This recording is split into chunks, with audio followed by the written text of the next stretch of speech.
திராவிட முன்னேற்றக் கழக ஆட்சி அமைந்த பிறகு சொத்து வரி, வீட்டு வரி, மின் கட்டணம், குடிநீர் வரி போன்ற பல வரிகள் இந்த அரசால் உயர்த்தப்பட்டுள்ளது.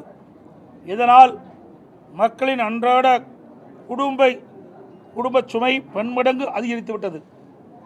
எனவே மக்களின் சுமையை குறைக்கும் வகையில் அனைத்து இந்திய அண்ணா திராவிட முன்னேற்ற கழக ஆட்சி அமைந்தவுடன் ஒவ்வொரு குடும்பத்திற்கும் கருணை தொகையாக 10,000 ரூபாய் வழங்கப்படும். ஒரு பெரிய கேள்வி எழுப்பும். ஏற்கனவே நிதி சுமை அதிகமாக இருக்கு. 10 லட்சம் கோடி ஆல்ரெடி கடன் இருக்குன்னு சொல்லி நம்ம விமர்சிச்சிருக்கிறோம். இந்த மாதிரி நீங்க அறிவிச்சிருக்கக்கூடிய திட்டங்கள்லாம் இன்னும் நிதி சுமை அதிகரிக்கக்கூடும். அதை எப்படி சமாளிக்கப்படும்? அதுக்கு தாங்க நான் சொல்றேன், வருவாயை உயர்த்தி பெருக்கி அதன் மூலமாக நாங்கள் அறிவிக்கப்பட்ட இந்த திட்டத்தை மக்களுக்கு வழங்கப்படும்.